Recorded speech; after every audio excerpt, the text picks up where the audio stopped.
Boa tarde a todos. Deus, em sua infinita bondade, nos abençoe, nos ampare, fortaleça a todos nós. Nós trouxemos hoje algumas perguntas que foram feitas para o Chico Xavier, que é do livro A Terra e o Semeador. Uma das perguntas fala sobre os tempos, sobre os tempos são chegados. Inicialmente essa pergunta é feita para o Elias Barbosa, Dr. Elias Barbosa. Nosso caro Dr. Elias Barbosa, como o senhor entende a afirmativa que fazem de que os tempos são chegados? Quais são os sinais que o senhor pode nos mencionar a esse respeito? E o Dr. Elias diz que eu gostaria que o nosso prezado Chico respondesse essa pergunta por gentileza. E o Chico responde: segundo Emmanuel, os tempos são naturalmente chegados para nós por dentro de nós. Façamos um compromisso real, efetivo, de renovação íntima, valorizando o tempo na pauta dos conhecimentos superiores que já possuímos. Então, Chico fala que esses tempos, uma das visões que a gente pode ter sobre esses tempos que são chegados é dessa mudança, sobretudo a mudança íntima, a mudança pessoal, em que ele fala sobre fazer um compromisso real, efetivo, ou seja, mais do que um compromisso com os outros, é acima de tudo um compromisso com cada um de nós. É muito interessante porque se nós fôssemos pensar, há muitas perguntas que nós fazemos, há muitas respostas que nós buscamos, que nós já as temos dentro de nós. A gente sabe o que fazer em muitas situações. Mas o que nos falta em muitas vezes é o que? A disciplina, é a persistência, é a vontade ali para que aquilo se mantenha, mesmo que ao longo do caminho surjam ali impedimentos, dificuldades. Então, mais uma vez, nós nos esforçamos. Nós temos muitas respostas, nós temos já a informação suficiente, mas falta ali essa disciplina. Por isso é que ele fala num compromisso real, efetivo, de renovação íntima. Ele diz ainda: se aproveitássemos 10 ou 20% em trabalho dos conhecimentos elevados de que somos detentores, principalmente nós outros, os espíritas cristãos, certamente que os tempos estariam chegados para muita felicidade na Terra, começando esta felicidade em nós mesmos. Então vejam que ele fala que se aproveitássemos 10 ou 20% daquilo que nós sabemos, se colocássemos ali de fato no nosso dia a dia, teríamos ali muitas alegrias, traríamos a felicidade para o mundo, e ele diz, começando por nós mesmos. Isso, porém, Chico diz, não é fácil. Construir por fora foi sempre algo fácil, mas edificar por dentro de nós as qualidades superiores que nos converterão em espíritos enobrecidos é muito difícil. Os tempos são chegados para que venhamos a perceber isso com mais clareza. Trabalhar e trabalhar pelo bem de todos é o programa da criatura em todos os tempos, de modo a penetrar no entendimento e na execução das leis de Deus. Então ele fala aqui do trabalho e no bem de todos. Então isso nos faz perceber uma visão mais ampla, dando sentido ao nosso dia a dia. Quando nós pensarmos que as atividades que nós fazemos, elas são úteis aos outros, elas podem servir aos outros, seja das coisas mais pequenas, como uma palavra, a atenção, a paciência, enfim. Se colocássemos ali esse pensamento de servir, de fazer bem aos outros, a nossa vida ganharia um significado muito mais amplo, muito mais profundo, e ali encontraríamos muito daquilo que nós procuramos. Por isso ele fala trabalhar e trabalhar pelo bem de todos. Então nós temos que pedir muito a Deus essa lucidez, essa percepção da nossa finalidade aqui na Terra, para que a gente não se distraia, com tantas coisas que a vida nos oferece. Nós estamos no mundo material, nós podemos usufruir desse mundo material, mas lembrando daquilo que é dito, né? Dai a César o que é de César, dai a Deus o que é de Deus. Ou seja, nós vivendo no mundo material, podemos usufruir daquilo que de bom Ele nos oferece, mas sem esquecer de cultivar ali os valores do Espírito, sem deixarmos ali que a nossa existência transcorra numa série ali de atos mecânicos, forçados, mas percebendo nas pequenas coisas da vida ali a grandeza de Deus, a sua sabedoria, que nos acompanha, que nos fortalece, que nos ilumine. E tendo essa consciência, nós vamos dando vida à nossa vida, vamos dando vida aos nossos dias. A nossa rotina tão sufocante, ela passa a ganhar um novo significado, na medida em que nós, ao invés de encararmos como obrigação, nós vamos encarando a vida como um milagre até, como uma oportunidade, como uma bênção ali que Deus nos oferece.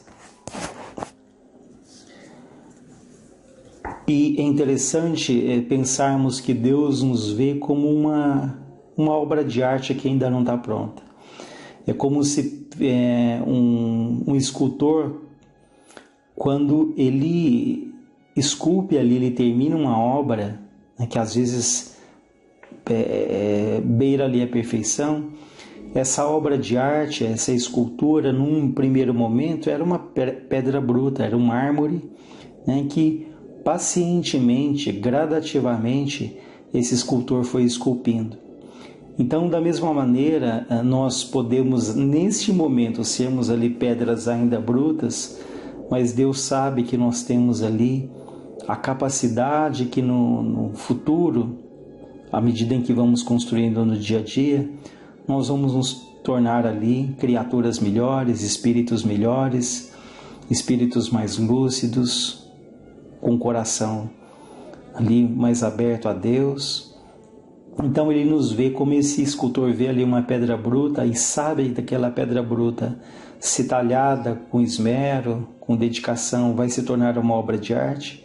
Deus também vê em cada um de nós, por mais que nós tenhamos dificuldades, Ele vê ali como uma pedra bruta que, esculpida ali pelo trabalho, pelos sentimentos, vai se tornar ali um dia uma obra de arte mesmo. Uma outra pergunta, que é a pergunta 50, fala sobre evolução e encarnação. É perguntado para o Chico Xavier, por que se diz que o espírito, para evoluir, precisa se encarnar, né? Precisa voltar aqui na Terra? No mundo espiritual ele não evolui? Qual a diferença principal entre as duas faixas de evolução quanto ao aprendizado? O Chico responde.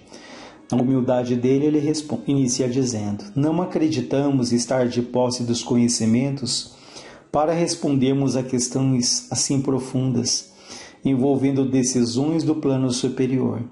O que podemos concluir dos ensinamentos múltiplos dos amigos espirituais é que durante a existência na Terra, enquanto somos favorecidos com a permanência do corpo, dispomos de maiores oportunidades para aprendizagem, educação ou reeducação, na aquisição de experiências de que necessitamos para a ascensão divina à vida maior. O corpo, nesse caso, funciona como sendo uniforme, num educandário. Sabemos que o corpo em si obedece a leis estabelecidas em regime de igualdade para a criação dos demais corpos. Cabe-nos, portanto, admitir que, uniformizados pelo padrão de vestuário físico na escola da Terra, somos favorecidos com disciplinas que, de momento, não estimamos receber. Então, nesse primeiro momento, ele compara o nosso corpo como uma vestimenta, né? Ou como seria um escafandro ali para um mergulhador. Mas, enfim, essa roupagem, essa indumentária que abriga o nosso espírito. Então, o nosso corpo, ele é o templo do espírito. Por isso é tão importante cuidarmos ali do nosso corpo, para que ele permita que o nosso espírito realize e desenvolva as atividades aos quais ele se propôs ao voltar aqui na Terra. Ele diz que muitas vezes aqui na Terra nós temos lições, disciplinas que não nos agradam, né? Mas que lá na frente nós percebemos que aquelas matérias que eram chatas em escola, elas podem ser bastante úteis, né? Seja para uma prova, seja para no dia a dia, em questões práticas, que aquilo que nós não queríamos fazer naquele momento, elas foram úteis lá na frente. Então, ele compara isso à nossa vida aqui na Terra, né? Ele diz, olha, internados no corpo terrestre, é que somos instruídos a respeito da necessidade de mais ampla harmonização de nossa parte, uns com os outros.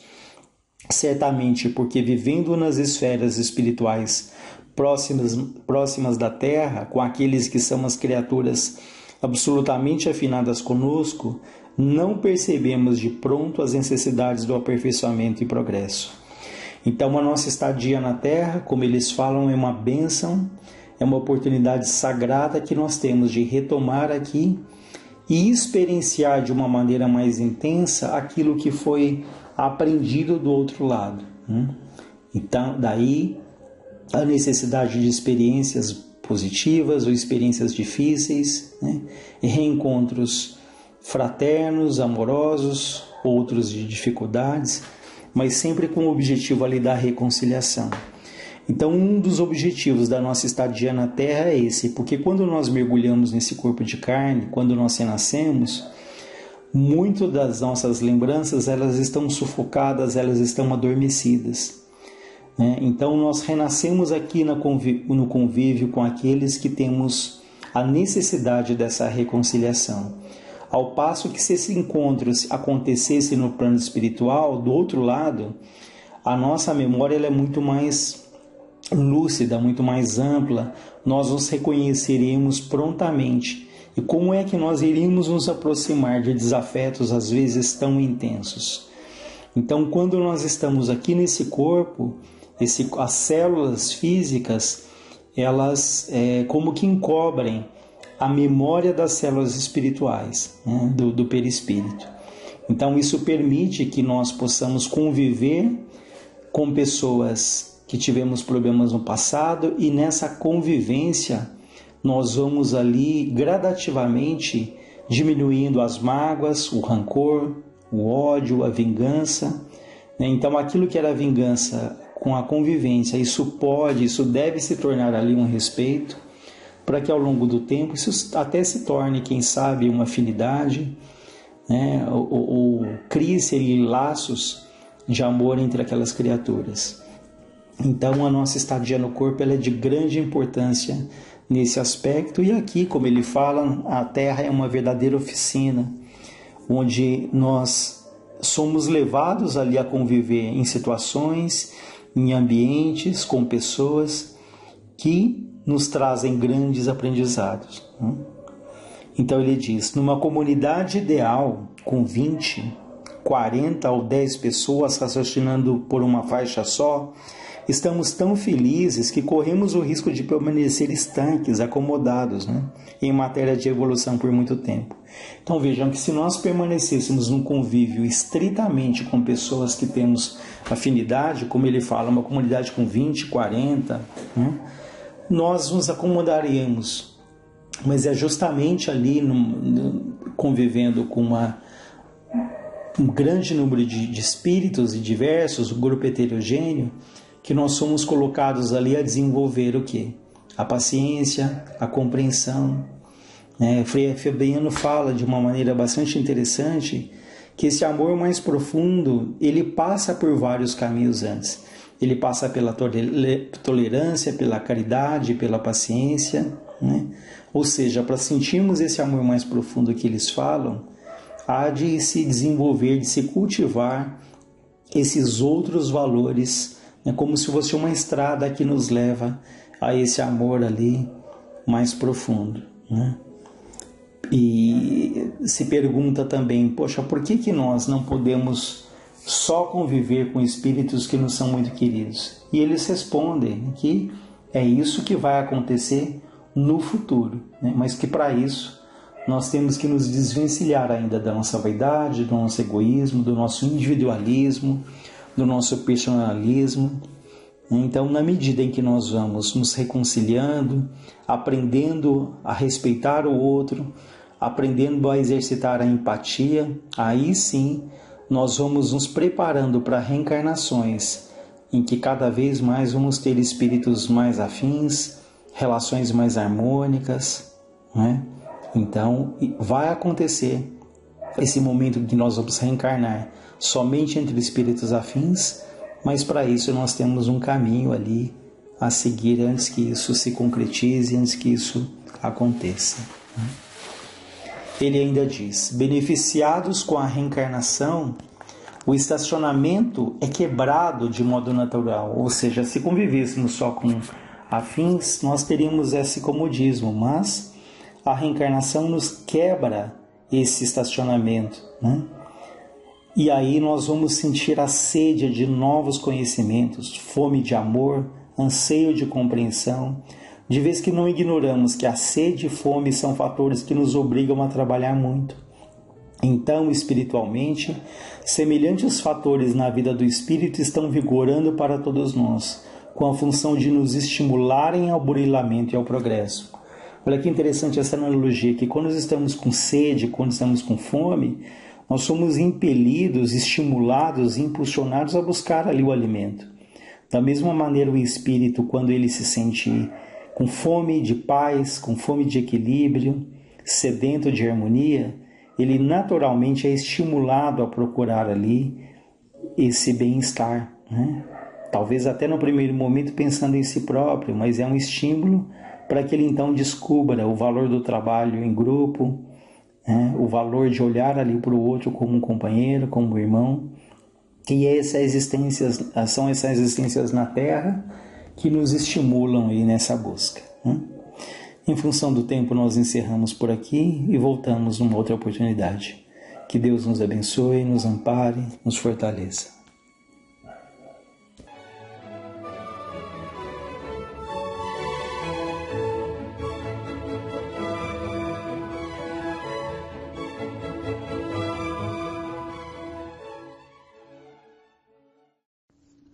Boa noite a todos.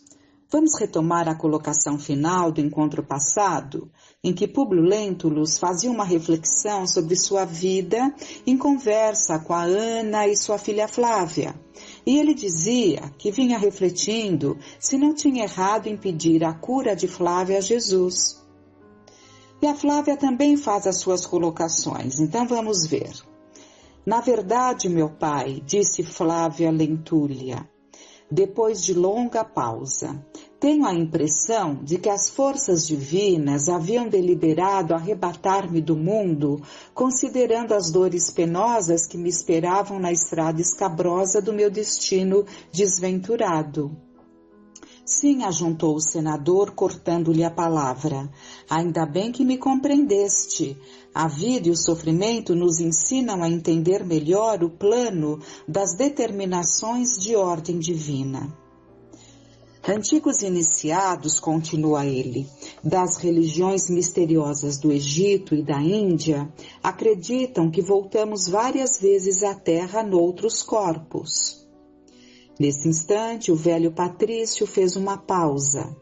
Lembrou-se dos seus antigos sonhos, quando, em se vendo com a indumentária de cônsul nos tempos da Catilina, infligia aos inimigos políticos o suplício da cegueira a ferro incandescente, quando se chamava Públio Lentulus Sura.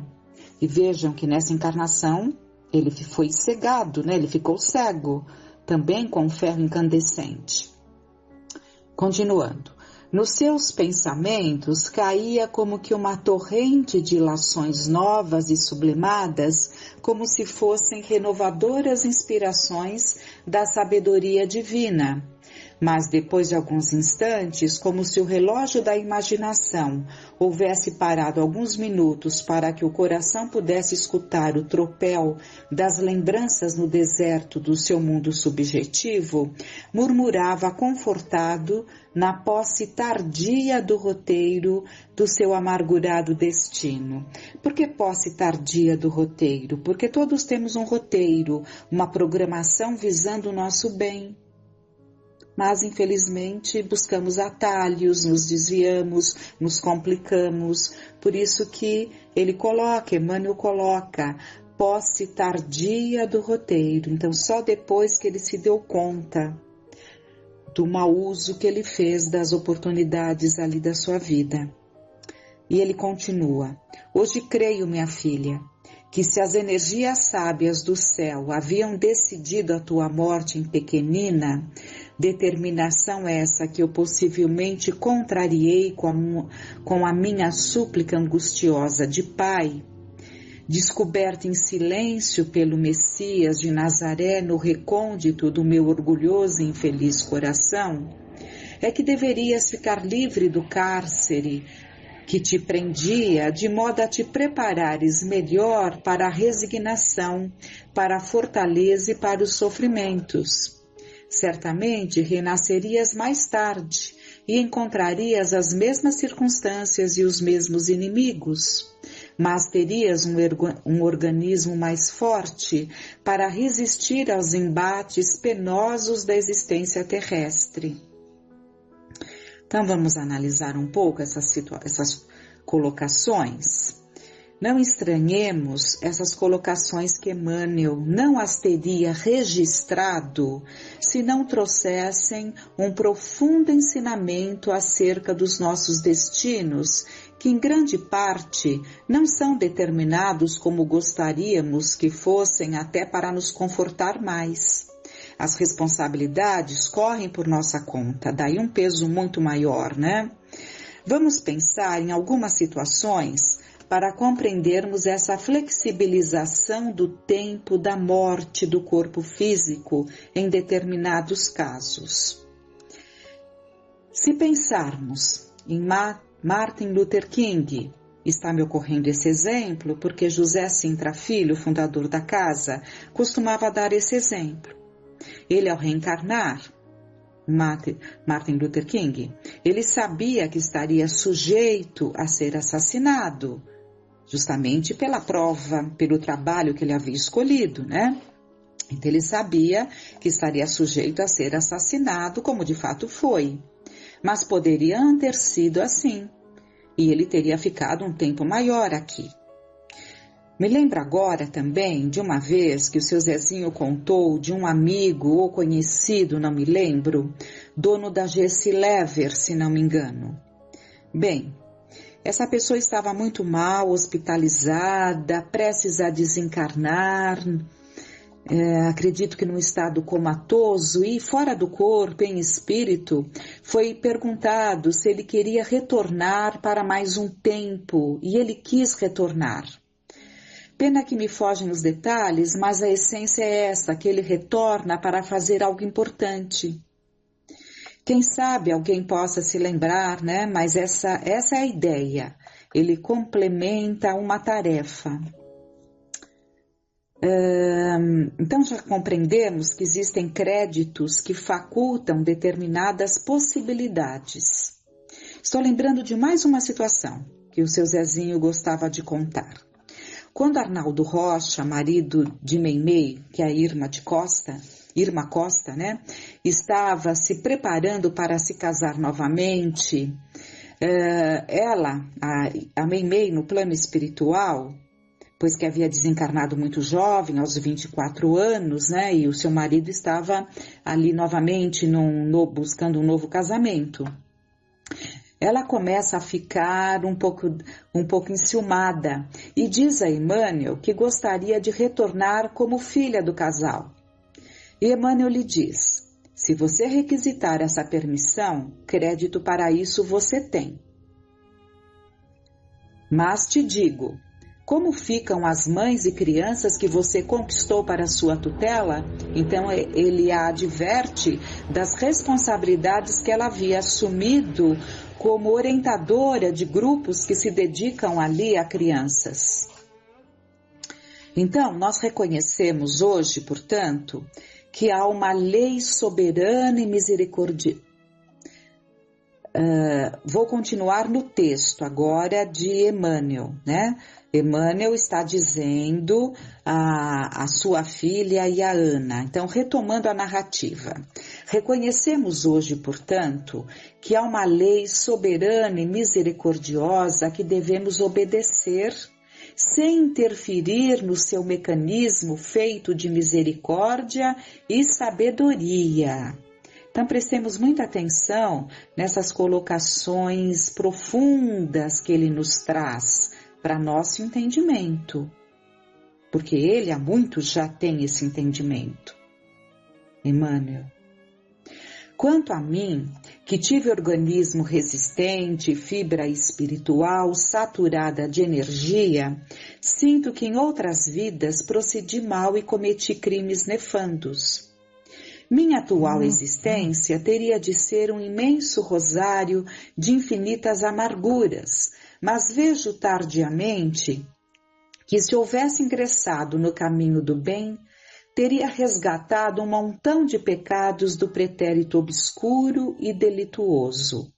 Agora entendo a lição do Cristo como ensinamento imortal da humildade e do amor, da caridade e do perdão, seguros para que todas as conquistas do espírito, longe dos círculos tenebrosos do sofrimento. E lembrando o sonho que relatara Flamínio nos tempos idos, concluía: a expiação não seria necessária no mundo para burilamento da alma se compreendêssemos o bem, praticando-o por atos, palavras e pensamentos. Se é verdade que nasci condenado ao suplício da cegueira, em tão trágicas circunstâncias, porque ele acaba ficando cego através das mãos do próprio filho dele, que havia sido raptado lá na infância distante, na Galileia. Então, se ele diz, se estava condenado a esse suplício da cegueira em tão trágicas circunstâncias, talvez tivesse evitado a consumação desta prova se abandonasse o meu orgulho para ser um homem humilde e bom. Um gesto de generosidade de minha parte teria modificado as íntimas disposições de André de Gioras. Mas a realidade é que, não obstante todos os preciosos alvitres do alto, continuei com o meu egoísmo e com a minha vaidade, com a minha criminosa impenitência. Agravei deste modo meus débitos clamorosos perante a justiça divina, e não posso esperar magnanimidade dos juízes que me aguardam. Então, nós vemos claramente que ele coloca aqui essa diferenciação de prova e expiação. E no seu livro Consolador, ele tem ali uma questão: qual a diferença entre prova e expiação? E Emmanuel responde: a expiação é a luta que ensina ao discípulo rebelde e preguiçoso a estrada do trabalho e da edificação espiritual. A expiação é pena imposta ao malfeitor que comete um crime.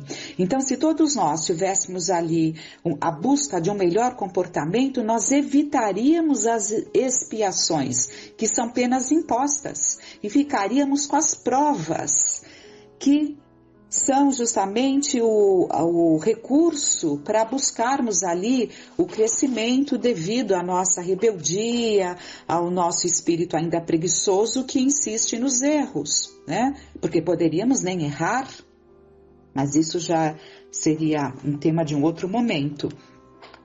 Então, fica muito claro aqui que ele coloca que poderia ter sido diferente esse seu destino, mesmo tendo ali como cegueira, a cegueira fazendo parte do seu caminho. Ele poderia ter modificado esse quadro. E nós sabemos que é assim. Por isso que assim ele coloca. Continuando a narrativa.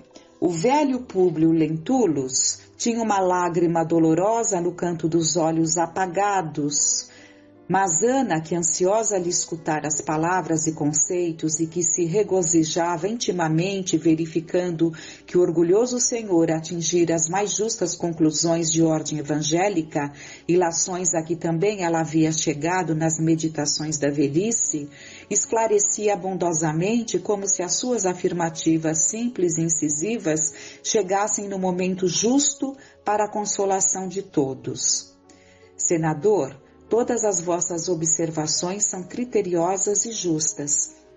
essa lei das vidas múltiplas em favor do nosso aprendizado nas lutas penosas do mundo, eu a aceito plenamente, pois nas minhas divinas lições Jesus asseverou que ninguém poderá penetrar o reino do céu sem renascer de novo. Presumo, todavia, apesar da vossa cegueira material e dos vossos padecimentos, que sei compreender em toda a sua angustiosa intensidade, deveis trazer a alma plena de crença e de esperanças no futuro espiritual, porque também o Cristo nos afiançou que nosso Pai não quer que se perca uma só de suas ovelhas. Públio Lentulus sentiu uma força inexplicável, lhe brotava no íntimo, como se fora manancial desconhecido de estranho conforto, preparando-o para enfrentar dignamente todos os amargores. Sim, murmurou de leve, sempre Jesus, sempre Jesus. Sem ele, sem os seus ensinos, e sem os ensinos de suas palavras que nos enchem de coragem e de fé para alcançar um reino de paz no porvir da alma, não sei bem o que seria das criaturas humanas agrilhoadas ao cárcere dos sofrimentos terrestres. 7 anos de padecimentos infinitos na soledade dos meus olhos mortos figuram-se-me 7 séculos de aprendizado cruel e doloroso. Somente assim poderei chegar a entender a lição do crucificado. E para que nós entendamos que foi uma decisão dele rogar intimamente, que ele não chegou a pronunciar esse pedido a Jesus, mas ele rogou no fundo da sua alma, mas esse pedido não partiu só dele. Buscando nas páginas do livro Há 2000 anos, nós vamos ver ali um momento em que Públio se debruça sobre o leito da filha, com os olhos rasos de pranto, brigou com suas mãozinhas mirradas e feridas, fazendo-lhe festas com o coração tocado de infinita amargura. Filhinha, que queres hoje para dormir melhor? Perguntou com a voz estrangulada, arrancando lágrimas dos olhos de Lívia. Comprar-te-ei muitos brinquedos e muitas novidades. Dize ao papai o que desejas. Copioso suor empastava as excrescências ulcerosas da doentinha, que deixava transparecer angustiosa ansiedade. Notava-se-lhe grande esforço, como se estivesse realizando o impossível para responder à pergunta paterna. Fala, filhinha, murmurava Públio sufocado, observando-lhe o desejo de expressar qualquer resposta. Buscarei tudo o que quiseres. Mandarei a Roma um portador especialmente para trazer todos os teus brinquedos. Ao cabo de visível esforço, pôde a pequenina murmurar com voz cansada e quase imperceptível: Papai, eu quero o profeta de Nazaré. O senador baixou os olhos, humilhado e confundido, em face do imprevisto daquela resposta, enquanto Lívia e Ana, como se fossem tocadas por força invisível e misteriosa pelo inopinado da cena, escondiam o rosto inundado de pranto. E na manhã seguinte, também Lívia lhe fala: Considero, querido, que devias atenuar um pouco os rigores da posição em que o destino nos colocou, procurando esse homem generoso para benefício de nossa filha. Todos se referem às suas ações, empolgados por sua bondade edificadora, e eu acredito que seu coração se apiedará da nossa desditosa situação. O senador ouviu-o apreensivo e incerto, exclamando afinal: Pois bem, Lívia, acederei aos teus desejos, mas só a angústia que nos vai na alma me faz transigir de maneira tão rude com os meus princípios. Não procederei, todavia, conforme sugeres. Irei sozinho à cidade, como se me encontrasse em hora de simples entretenimento, passando pelo trecho do caminho que nos conduz às margens do lago, sem chegar ao cúmulo de abordar pessoalmente o profeta, de modo a não descer da minha dignidade social e política, e no caso de sobrevir alguma circunstância favorável, far-lhe-ei sentir o prazer que nos causaria a sua visita, com o fim de reanimar a nossa doentinha. Muito bem, disse Lívia, entre confortada e agradecida. Guardo na alma a mais sincera e profunda fé. Vai sim, querido. Ficarei rogando a bênção dos céus para a nossa iniciativa. O profeta, que agora surge como o verdadeiro médico das almas, saberá que atrás de tua posição de senador do império há corações que sofrem e choram. E quando Públio se viu ali diante de Jesus, nesse momento não dá para nós entrarmos em detalhes, mas entre tantas coisas que Jesus falou, estava: eu não vim para derrogar as leis. Então, nós podemos deduzir que havia essa possibilidade da Flávia permanecer e continuar sua caminhada. No entanto, com o peso que isso traria, mas que foi uma escolha possível diante da flexibilidade dessa programação de vida. Fica para nós, então, que devemos ter uma compreensão tal dos mecanismos das leis divinas que nos regem, para não nos deixarmos levar por desejos de mudança do curso das coisas. Que Deus e Jesus nos auxiliem a aclararmos o nosso entendimento para nos resignarmos com o que vem para o nosso progresso e crescimento. Que Deus nos ilumine, nos conforte, iluminando as nossas mentes, aquecendo o nosso coração. Tenhamos uma noite de